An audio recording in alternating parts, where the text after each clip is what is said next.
እንዴት ናችሁልን? ዛሬም በምርጥ ፊልም መተናል። ፊልሙን ላይክ በማድረግ ጀምሩ እያልን ለቻናሉ አዲስ የሆናችሁ ደግሞ ሰብስክራይብ በማድረግ ተቀላቀሉ። ፊልሙ ሲጀምር ሁዋን የምትባል ልጅ አዲስ ህይወት ለመጀመር ወደ ሌላ ከተማ ስትሄድ እናያታለን።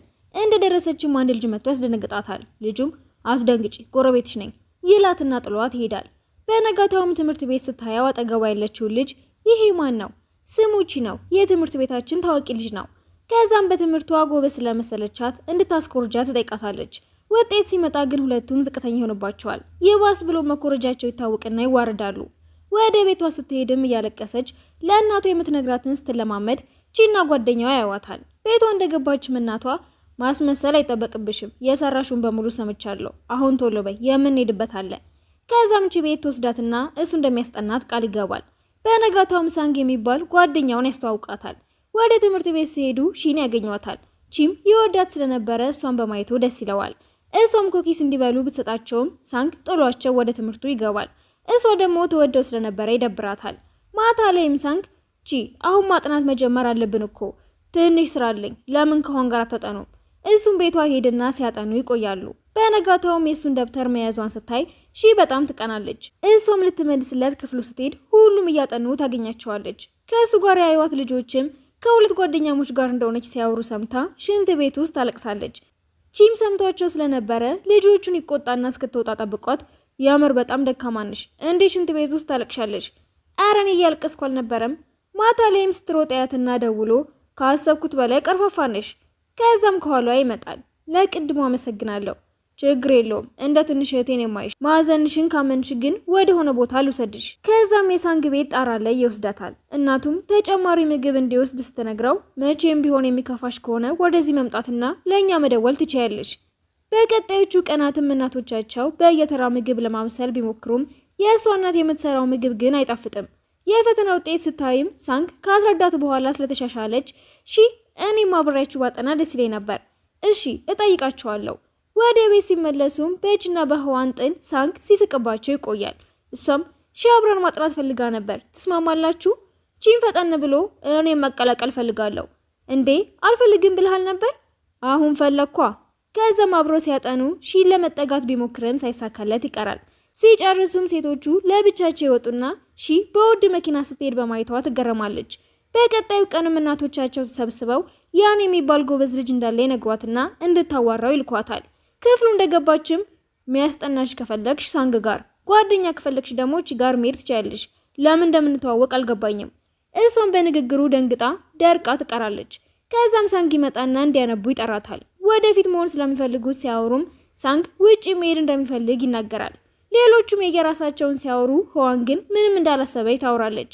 ቺም ግን አንተ ውጪ መሄድ የምትፈልገው ያምርህን ነው?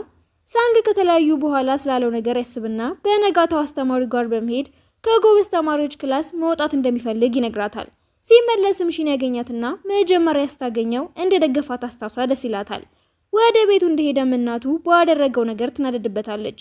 እሱም ጓደኞቹ ጋር ሄዶ የምሩ እንደነሱ መማር እንደሚፈልግ ሲናገር ቺ ይሄ ሁሉ ባንቺ ምክንያት ነው፣ ለምን ምን መሆን እንደምንፈልግ ጠየቅሽን? እኔ መቼ ይሄ ይፈጠራል ብዬ ገመትኩ፣ ግን አሁንም ቢሆን ልንረዳው ይገባል። ከዛም እሱ ወደ ዶክተር አባቱ ጋር በመሄድ ልጁ እንዲረዳው እንደሚገባ ሲያሳምነው ዶክተሩም እሱም ቢሆን የእግሩን ጉዳት ችላ እንዳይለው እንዲታከም ይነግረዋል። ሁዋንም ሳንግ ጋር ምግብ ይዛ ሄዳ እያወሩ እያለ የቺ እናት ደውላ ልጁ የት እንደሆነ ትጠይቃቸዋለች። አብሯቸው ሲያጠና ቆይቶ እንደወጣ ይነግራታል። ሁዋንም ግራ ተጋብታ ለምን ዋሻሃት? ኳስ ሊጫወት ነው ሄደው፣ እግሩን ደግሞ ታሟል። ይሄንን ከነገርኳት ስለምትቆጣው ነው። አንቺስ ምን መሆን እንደምትፈልግ ያወቅሽ? አይ ከፈለግሽ እኮ ምን እንደምትፈልጊ ለማወቅ የሚረዱ ግሩፖች አሉ፣ እነሱን ተቀላቀይ። ማታ ላይም አባቱ ውሳኔው እንደሚደግፍና እናቱም እንድትስማማች ነግረዋል። በነጋታውም ከነሱ ጋር ለመማር ሲገባ ሺ በጣም ደስ ይላታል። ትንሽ ቆይቶ ማስተማሪያቸው የስፖርት ውድድር እንዳለ ይነግራቸዋል። ቺም የክላሱ ልጆች እንዲመዘገቡ ቢለምናቸውም እምቢ ስላሉት የሌላ ክላስ ልጅ ቢሳተፉ ራሱ እንደማያልፉ እየነገረው ያሸፉበታል። እሱም ህዋን ጋር በመሄድ ሩጫ ላይ እንድትሳተፍ ይጠይቃታል። ምንም ቢለፋም ግን ሳይሳካለት ይቀራል። ማታ ላይ እናቶቻቸው ልጆቹ ውድድሩ ላይ እንዳይሳተፉ እንደሚፈልጉ ይናገራሉ። ከዛም ቺ ከእናቱ ጋር ሲጨቃጨቅ ታየውና እንደምትሳተፍ ነግራው ደስ ይለዋል። ጠዋት ላይም ለማመስገን ቁርስ ይጋብዛታል። እሷም ለእናትህ ግን እንዳትነግራት አለበለዚያ ትገልኛለች። ከዛም ሲያለማመዳት ይቆይና የውድድሩ ቀን ላይ እሱ ይሸነፋል። እሷም ልትሮጥ ስትሞክር ቤተሰቦቿ ሆስፒታል ሲወስዷት እየታያት ደረቷን ያማትና ትወድቃለች። ከዛም ሳንግ ይዟት ወደ ክሊኒክ ይወስዳትና እዛም ሺና ቺ በየተራ መጥተው ያዩዋታል። ክላሳቸውም እንዳሸነፈ ስትሰማ ቀሪውን ውድድር ለማየት አብራቸው ትወጣለች። እዛም ሆና ሌላ የክላስ ልጆች ሊያሸፉባት ሲሞክሩ ከጓደኞቿ ጋር በመሆን ዝም ታስብላቸዋለች። ውድድሩ ሲያልቅም እናቷ ጋር ሆስፒታል ስትሄድ በጣም መጨናነቋን አይተው ግራ ይጋባሉ። ማታ ላይም እናቶቻቸውን ሲጠይቁ እንደታመመችና ከባድ ስፖርት መስራት እንደማትችል ይነግሯቸዋል። ቺም መስኮቱ ላይ ድንጋይ እየወረወረ ስትከፍትለት ደህና መሆኗን ይጠይቃትና ደህና እንደሆነች ትነግረዋለች። በነጋታውም ሳንግ ቁርስ ይዞላት መጥቶ እራሷን እንድትንከባከብ ሲነግራት ቺ መቼ ታመመችና ነው? እሷም ሰዎች እንደታመመች ሲያስቡ ደስ ስለማይላት ባለው ነገር ትስማማለች። ትምህርት ቤት ሲደርሱም አንድ መጽሐፍ መርጠው መልእክት እንዲያስቀምጡ ይነገራቸዋል። ቺም ሺ እንድታየው ብሎ በተለየ ወረቀት ቢጠቀልለውም ሌላ ልጅ ትወስድበታለች። ክፍል ተመልሰውም መጽሐፉን ሌላ ልጅ ይዛው ስታይ ይደብራታል። ወላጆች ተጠርተውም ስለ ልጆቻቸው ውጤት ይነገራቸዋል። ቺም እናቱ እንዳትቆጣው ብሎ ሁዋን እባክሽን አብረሽኝ ነይ። ኧረ እኔ ደክሞኛል፣ አብረሽኝ ከመጣሽ ጣፋጭ እገዛልሻለሁ። እሺ ብለው ሲገቡም እናቱ መጮህ ስትጀምር እሷን ስታያት ዝም ትላለች። እሱም እንደሚያጠኑ ተናግሮ ይዟት ወደ ክፍሉ ይገባል። ደፍተሩን ስታይም በትክክል ጥያቄዎቹ እንደመለሰ ታይና እንዴ ለምን ዝቅተኛ ውጤት አመጣ ታዲያ? ለእናትን የምናገረው እባክሽ ተይ፣ ሺ ሁሌም መጨረሻኛ እንዳትወጣ ብዬ ነው። እሷም የጅል ስራ እንደሆነ ብታስብም ዝም ትለዋለች። በነጋታውም ላይብራሪ ውስጥ ሁዋን መጽሐፏን ወስደው ስላልመለሱላት ትናደዳለች። ክፍል ሲመለሱም ምን መማር እንደሚፈልጉ እንዲመርጡ ይነገራቸዋል። ሺ ጥበብ ስለመረጠችን ብቸኝነት እንዳይሰማት ለልደቷ ሁሉ መልካም ነገር ይመኙላታል። ከዛም ሳንግ ጊታር ስጦታ ይሰጣትና ከሶስታችን ነው፣ እሷም እየቀረባት እንደሆነ በማሰብ ደስ ይላታል። በነጋታውም ሁሉም አንድ ላይ ወደ ጉዞ ይሄዳሉ። ውሃ ላይ ሲዝናኑም ሁዋን ትወድቅና ወደ ክፍሏ ይወስዷታል። ሺ መድኃኒት ልትገዛ ስትወጣ ቺ አብሯት ለመሄድ ቢፈልግም ትከለክለዋለች። ከዛም ሳንግን መንገድ ላይ አግኝታው አብሯት እንዲሄድ ስትጠይቀው ያይና እንደማትወደው ስላወቀ ከፍቶት ውጭ ላይ ቁጭ ይላል። ሁዋንም ወደ እሱ ስትመጣ እንዴ ለምን መጣሽ? እረፍቴን ክፍል ውስጥ ማሳለፍ አልፈለኩም። ከዛም ብርቱካን እያበላት ሲሳሳቁ ሳንጋያቸውና ይቀናል። እረፍት እንዳለቀም ወደ ትምህርታቸው ይመለሳሉ። ማታ ላይም ሁዋን ሳትመለስ ስለቆየች ተጨንቀው ይፈልጓትና ሲያገኟት ለምን እንደቆየች ጠይቀው ይቆጧታል። ዞር ሲሉም ዱርዬዎችን ያገኙና ሮጠው ያመልጧቸዋል። ሰላማዊ ቦታ ሲደርሱም ሳንግ እግሯን ወለም ስላላት መድኃኒት ላይ ያመጣላት ሲሄድ ደግሞ ቺ እኔ እንደዚህ ጀግና ትሆኛለሽ ብዬ አላሰብኩም። ይህን ስትሰማ ደስ ይላታል። በነጋታውም ትምህርት ቤት ሲሄዱም ለአስተማሪያቸው ስለ ዱርዬዎቹ ይነግሩታል። ሺ ስትሰማም ተጨንቃ ወደ እነሱ ብትሄድም አንድ ላይ ስላየቻቸው እሷን ያገለሏት ይመስላታል። ሁዋን ደግሞ ስትደውልላት መልስ ስላልሰጠቻት ክፍሏ በመሄድ የተፈጠረውን ስጠይቃት አብራት መሆን እንደማትፈልግ ትነግራታለች። እሷም ተከፍታ ወደ ክፍሏ ትሄድና ታለቅሳለች። ወንዶቹም ሶፍት ይሰጧትና ከክላስ ሲወጡ እንድትረጋጋ ያደርጓታል። ወደ ቤት ሲመለሱም ያን ከአባቱ ጋር ሲጣላ ያዩትና እንዲያስረዳቸው በሚል ሰበብ ይዘውት ይሄዳሉ። ምግብ ሲበሉም አሁን አባቴ ሲመታኝ ስላያችሁ ልታሽፉብኝ ነዋ? ኧረ በፍጹም እኛ እንደሷ አናረግም። ግን ደግሞ አንዳንዴ አንተም ወጣ ብትል ጥሩ ነው። እኔ እኮ በደንብ አንብቤ ቤተሰቤን ለማስደሰት ስለፈለኩ ነው። ባካ አንተ ከሳንግ ጋር መወዳደር ስለምትወድ ነው። ከፈለክ ግን አብረን አንብብ። እሱም ይስማማና ከእጅ ጋር ተያይዞ ይሄዳል። ሳንግም እሱ አጠገብ ቁጭ ይላል። በነጋታውም የትምህርት ቤቱ ዝግጅት ላይ ሺ ለሳንግ ዘፈን ትዘፍንለትና እንደምትወደው ልትነግረው ብትሞክርም እሱ እንደ ድሮ ጓደኛ እንዲሆኑ ስለጠየቃት አፍራ ትሄዳለች።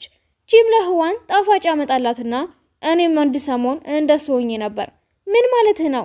ሺን ወዳት ነበር፣ አሁን ግን ትቼዋለሁ። አንቺ ሳንግን ተወጄ የለ? ኧረ እኔ አልወደውም፣ እንደ ጓደኛዬ ነው የማየው። አብረው ከሆኑም ደስተኛ ነኝ። እሱም ይህንን ሲሰማ ለምን እንደሆነ ባያውቅም ደስ ይለዋል።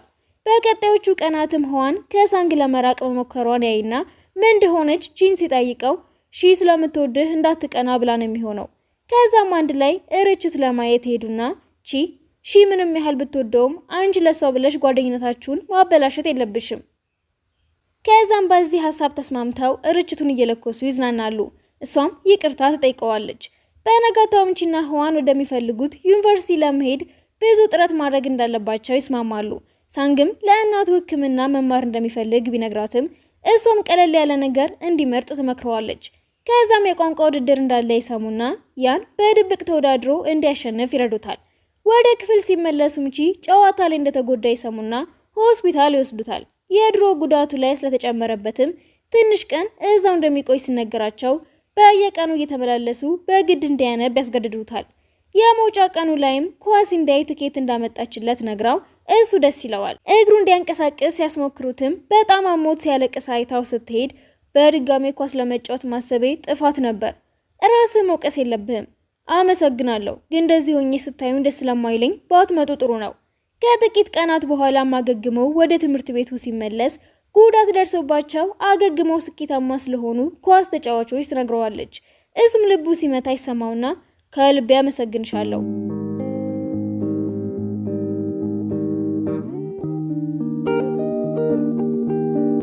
ቤተሰቦቹን በደንብ ካገገመ ድጋሜ ለመጫወት እንደሚፈቅዱለት ይነግሩትና እሱም ስፖርቱን በደንብ ይሰራል።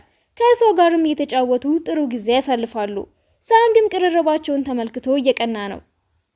ሳንግም ላይብራሪ ውስጥ ሺን ያገኛትና ህዋንን ይቅርታ እንድትጠይቅ ያሳምናታል። በነጋታውም ቺ ጨዋታ ስለነበረበት ህዋን እድል የሚያመጣላትን የእጅ ጌጥ ሰጣውና ለማንም ሰጥቼው አላቅም፣ ግን አሁን ያንተ ነው። ልቡ በድጋሜ ሲመታ ይሰማዋል። ከዛም ፈተናውን ያልፍና ብቻውን ይቀመጣል። ሳንግ ይመጣናም ምን ሆነህ ነው? ፈተናውን አልፈለው፣ ግን ሌሎቹ ተጫዋቾች እኮ ከኔ ያንሳሉ እና ቢሆንስ እነሱ እንዳንተ እኮ ጉዳት አልደረሰባቸውም። እሱም አባቱን ለጓደኛው የሚሆን መፍትሄ ካለው ይጠይቀዋል። በነጋታውም የሳንግ አባት እናቱ እንደተጎዳች ይነግረዋል። እዛም ጥል ተነስቶ ጭንቅላቷ እንደተመታና ኮማ ውስጥ እንደገባች ያውቃሉ። የህዋን ወላጆችም ምግብ እንዲበላ ቢጠይቁትም ስላልተስማማ ህዋን አብራው ትቆያለች። እናቱ ትንሽ ቆይታ ብትነሳም መንቀሳቀስ ስላልቻለች ለሷ ቅርብ የሆነ ትምህርት ቤት እንደሚቀይር ለሁሉም ይነግራቸዋል። ሺም በዚህ በጣም ትከፋለች። እናቱም ከጥቂት ቀናት በኋላ በዊልቸር ወደ ቤቷ ተመልሳ ልጇ ትምህርት ቤት መቀየሩን ስታውቅ ትምህርቱ እንዳይጎዳ ትጨነቃለች። እሱ ግን ምንም ችግር እንደሌለው ቢነግራትም እሷ ግን ከቀን ወደ ቀን መነሳት ባለመቻሏ ድብርት ውስጥ ትገባለች። አንድ ቀንም ከሳንግ ቤት ጭስ ሲወጣ ያዩና ሲሄዱ እናቱ ምግብ ለማብሰል ሞክራ እንዳልተሳካላት ያውቁና የህዋን እናት በነጋታው ምግብ መስራት እንድታስተምራት ትጠይቃታለች። እሷም አቅፋት እያለቀሰች የሚጨነቁላት ጓደኞች በማግኘቷ ደስ ይላታል። ከዛም ሁሉም ለመዝናናት ወደ ህዋን የድሮ ሰፈር ሄዱና ሲዝናኑ ቆይተው ጠዋት ላይ ህዋን ህፃን እያለው ምኞቴን እዚህ ላይ ጽፍ ነበር በላይ ጣራውን ስባሪ ስታሳየው አሁንም እንጻፋ ታዲያ እሷ ምን እንደጻፈ ለማየት ስትሞክር ይከለክላታል። ወደ ቤት እንደተመለሱም ለእናቷ ልደቷን ለማክበር ፈልጋ ፎቶ ለመምረጥ ስትጠራቸው እናቷና የሳንግ አባት የተነሱትን ፎቶ አይተው ድሮ ግንኙነት እንደነበራቸው ይጠረጥራሉ። ሳንግም አባቱን ስለጠረጠረው በመጥፎ ሁኔታ ይፈጥበታል። ከዛም የህዋን አባት ከሄደበት ልደቷን ለማክበር ቢመለስም መጣላት ይጀምራሉ። እሷም ውጪ ትቀመጥና ሲነጋ ቺን ጠርታው ሌሊቱን ሙሉ አልተኛሁም። እሱም ለሳንግ ነግሮት ይመጣል። ከዛም ጸጉሯ ተንጨባሮ ስለነበረ ይስቁባታል። ስለ ቤተሰቦቿ ስትነግራቸው ቺም እናቱ ከሳንግ ጋር አብራ ፎቶ እንዳላት ይናገርና ስትመጣ ይጠይቃታል። እሷም አንተ ጅል። ከዛም ህዋንና አባቷ በር ላይ ለእናትየው ጥለዋት እንደሄዱ መልእክት ይጽፉና ከውስጥ ልደቷን ለማክበር ይደበቃሉ። እሷም እንዳነበበችው የጮኸች ስትሮጥ ያረጋጓትና ወደ ቤት መልሰዋት ልደቷን ያከብራሉ። ማታ ላይም ቺ ኬክ ገዝቶ ሰርፕራይዝ ያረጋታል። የሳንግ አባትም ከሁሉም ጋር አንድ ላይ እንደተማሩ ይነግረውና ጥርጣሬውን ያስወግድለታል። በነጋታውም ህዋን ቦታ ስትቀይር ቺ ተከትሏት ይሄዳል። የክላሳቸው ልጅም ማስጠኝ እንዳላት ነግራቸው መመዝገብ ቢፈልጉም ብር ስላልነበራቸው ግማሹን ብር ልስጥሽና አንቺ ተመዝገቢ፣ ከዛ የተማርሽው ለኔ ታስረጅኛለሽ። በዚህ ተስማምተው ፈተና እስኪደርስ አንድ ላይ ሳይጠኑ ይቆያሉ።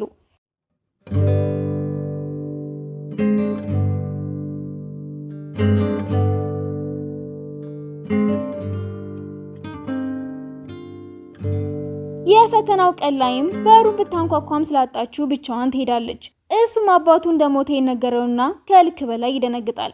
ከዛን ቀን ጀምሮም ትምህርት ቤት ስላልሄደ የሚወደውን መጠጥ ይዛለት በመሄድ ወደ ትምህርት መመለስ አለብህ፣ ነገ እመጣለሁ። ቤት እንደገባም እናቱ ትምህርት ቤት መመለስ እንደማይጠበቅበትና የስፖርት ፈተናውን እንዲወስድ ብታረገውም ፈተናውን ይወድቃል። ሜዳ ላይ ቁጭ ብሎም ሲያለቅስ ሳንግ ይመጣና አንተ እኮ የቻልከውን አድርገሃል።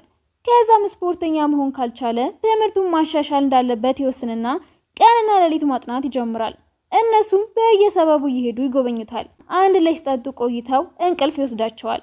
ድንገት ስትነቃምቺ እንደሌለ ታይና ስትፈልገው ወረቀት ላይ ለሁሉም ነገር ራሱን ተጠያቂ እንደሚያደርግ የጻፈውን ታዩና ወታ ትፈልገዋለች። ከርቀትም ርችት ይዞ ሲመጣ ታዩና አንተ የማትረባ ፈርቺ ነበር እኮ ከአሁን ወዲያ አልፈልግህም። እሺ ይቅርታ አታልቅሺ። ከዛም አብረው ርችት እየለኮሱ ከዚህ በኋላ ስለኔ ተጨነቂ፣ ደህና ሆናለሁ። ቀስ በቀስም ደህና እየሆነ ይሄዳል። የፈተናው ቀንም በደንብ ይሰራሉ። ሲመለሱ ሜድሮ መጽሐፏን እየሰበሰበች ፎቶዋን ያገኘውና ልጅ እያለሽ ደስታ ያለሽ አብሮሽ ያለው ማን ነው? ጓደኛዬ ነበረ፣ እንደውም ዛሬ ሊያገኘኝ ይመጣል። እሱም ይህንን ሲሰማ ይቀናል። ወዲያውም እናቷ ተጠራትና እንደመጣ ትነግራታለች። እሱም ቆይ መጀመሪያ እኔ ሰላም ልበለው ብሏት ይወጣል። እሷም ሮጣ ልጁ ላይ ተጠመጠምበትና ወደ ውስጥ ይዛው ትገባለች። ከዛም ሲሳሳቁና ሲያወሩ ሲመለከት ቅናቱን መቆጣጠር ያቅተዋል። ይባስ ብላ እናቷ እንደሚያደርስ ትናገር እዚህ ከሚሆን እኔ ቤት ይደራ እንዴ፣ ለምን ይሄ ልጅ ካንተ ጋር አሳድረዋለሁ? እሱም ዘመዷ እንደሆነ ሲያውቅ ይደነግጣል። ሆንም በሁኔታው ትስቅበታለች። በቀጣዩ ቀንም ውጤት እንደመጣላት ታይና የትኛው ዩኒቨርሲቲ እንደምትገባ ታማክራቸዋለች። ሳንግም ከእናቱ ጋር ቅርብ ለመሆን ቢፈልግም ደህና እንደሆነችና አባቱም ስላለ የፈለገበት እንዲሄድ ትነግረዋለች። ቺም ህዋን የምትሄድበት ዩኒቨርሲቲን ይመርጣል። ከዛም ከሺ ጋር ይታረቁና ሽርሽር ይሄዳሉ። ቺና ህዋንም ይበልጥ ይቀራረባሉ።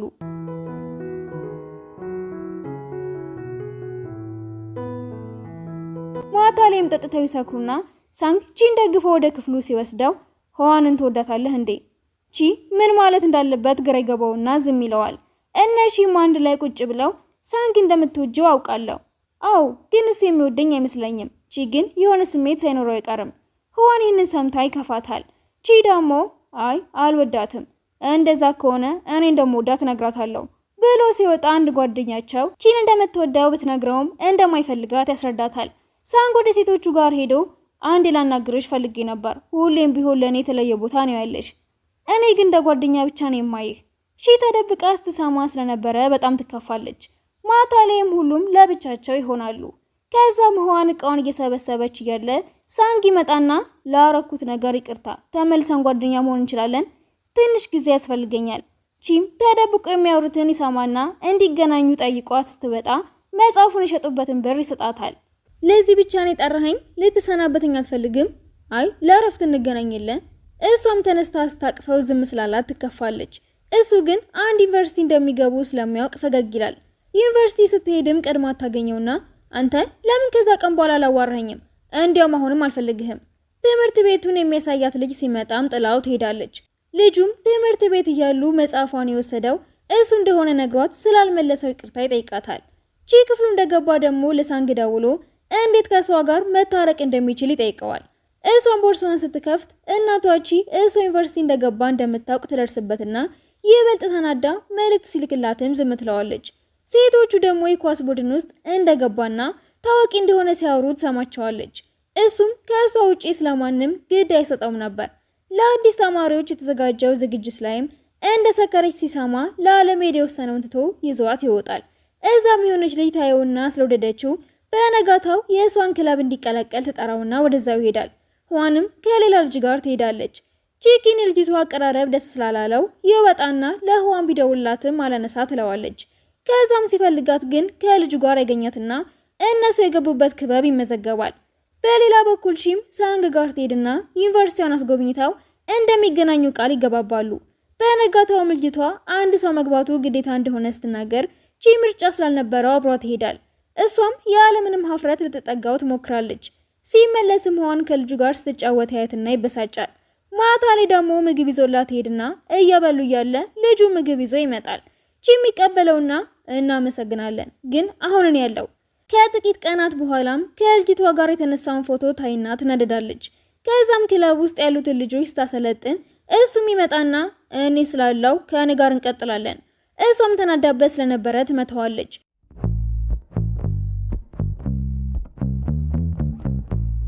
እሱ ሲወጣ ግን የእነሱን ክለብ ስላስተዋወቀ ልጅቷ እንዳባረረችው ያስታውሳል። ልጅቷም እንዳይቀጣ እንዳደረገችለትና እንዲመለስ ትነግረዋለች። እሱ ወደ ህዋን በመሄድ የተፈጠረውን ሰማሽ እንዴ? አይ ወደ ክፍሏ ስትሄድ ግን ቪዲዮ ያሳዩዋትና ደስ ይላታል። ደውሎም እንድታገኘው ሲነግራት ትስማማለች። ስለ ልጁ ለመጠየቅ ግን ይፈራል። እሷ ደግሞ ሰሞኑን ከዛች ልጅ ጋር መሆን አብዝተሃል።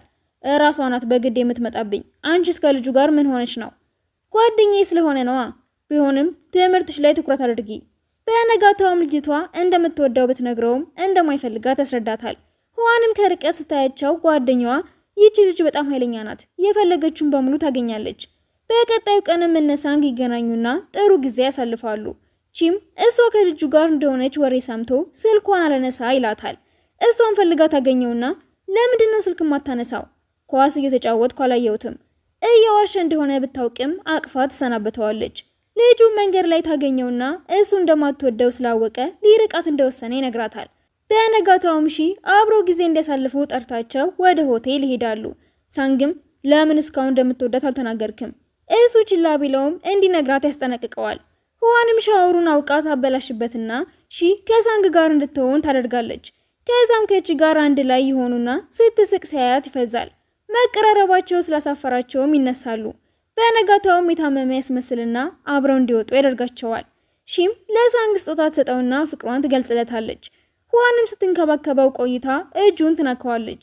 ከዛም ወደ ቤተሰቦቻቸው በዓልን ለማክበር ሄዱና ሳንግ ፍቅረኛው እንደሆነች ለቤተሰቡ ይናገራል። ከቀናት በኋላም ሁዋን ቺን ትጠራውና እናቴ ታማለች፣ ቀዶ ጥገና ልታደርግ ነው።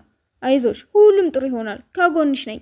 ከቀዶ ጥገናው በኋላም አብሯቸው ይቆያል። እናቷም ባሏ ነው እኮ የምትመስለው። በዚህም ሁለቱም ያፍራሉ። በሌላ ቀንም አብሮት ሊሰሩት የሚፈልጉት ሰዎች መልእክት ይልኩለትና ይናግራቸዋል። ሲመለስም እሷ ዛሬ ደስ የሚል ሽታ እየሸተተኝ ነው ብላ ስትጠጋው ፍቅሩን ይገልጽላታል። ከዛም ይተቃቀፋሉ። ወደ ቤት ሲመለሱም አሁን ፍቅረኛ ሆንን ማለት ነው አይደል? አይ ገና መቼ እንደምትወደኝ ነገርከኝ። ሊጠጋ ሲልም አባቷ ይመጣባቸዋል። ከዛም እንድትስማማች በመልእክት ትነግረዋለች። በነጋታውም ለጓደኞቻቸው ይነግሯቸዋል። ወደ ዩኒቨርሲቲ ሲመለሱም ለማንም እንዳይናገር ትጠይቀዋለች። ወደ ባስኬትቦል መጫወቻው እየሄዱ እያለ ከመጀመሪያው ቀን ጀምሮ ነበር የወደድኩ፣ ግን ምን እንደሚሰማኝ ማወቅ አልቻልኩም ነበር። ሲተቃቀፉ ጓደኞቻቸው ይመጡና ስለደበቋቸው ይቆጧቸዋል። እነሺም በሷ ሀብት ምክንያት ይጣላሉ። በሌላ በኩል ደግሞ እነቺ ለቤተሰቦቻቸው ሲናገሩ አባቷ በደንብ እንዲንከባከባት ያስጠነቅቀዋል። እሱም የቀረበለትን ስራ ይቀበላል። ከጊዜያት በኋላም ትመረቅና ማስተርሷን ለመቀጠል ታስባለች። ሁለቱም በስራ ተጠምደው በመሃል ራሷን ትስትና ሲደውልላት ሳያገኛት ይቀራል። ወደ ቤቷ ሲሄድም ልጁ ሲሸኛት ያይና ከእሷ ብትርቅ የተሻለ አይመስልክም? ታማ ራሷን ስታ ነበር እኮ አንተ ስራህን እያየ ለእሷ መቼ ጊዜ ትሰጣታለህ? ከዛም ልታገኘው ስትመጣ ደህና መሆኗን ያይና ከአሁን በኋላ ካመመሽ ለእኔ ንገሪኝ፣ ሌላ ሰው ከጎንሽ ሲሆን ደስ አይለኝም። ሲጀመር አንተ አታምነኝም፣ ሁሌም እንደቀናህ ነው ብላ ጥላው ትሄዳለች። በነጋታውም ወደ ስራ ቦታዋ ሲሄድ ጫካ ውስጥ እንደሄደች ግን ኃይለኛ ዝናብ ስላለ እንዳልተመለሰች ሲነግሩት ይነደድባቸዋል። ከዛም ሲፈልጋት ቆይቶ ታገኘውና ይዛው ትሄዳለች። አትጨነቅ፣ ደህና ነኝ፣ ይቅርታ ስለምወድሽ ነው። ችግር የለውም፣ ረስቼዋለሁ። ወደ ጓደኞቻቸው ሄዱና ይገናኛሉ። ከውጭ እንደተመለሰችና መጽሐፍ እንደጻፈች እንዲሁም ፍቅረኛ እንደያዘች ትናገራለች። ሳንግ ግን አሁንም ብቻውን ነበር። ከዛም ተማሪ ያሉ መሆን የሚፈልጉትን የተናገሩበትን ቪዲዮ ሲመለከቱ ፊልሙ ይጠናቀቃል። ፊልሙ ከተመቻችሁ ላይክ ማድረግ አይረሳ። በቀጣይ በቆንጆ ፊልም እስክንገናኝ በሰላም ቆዩን።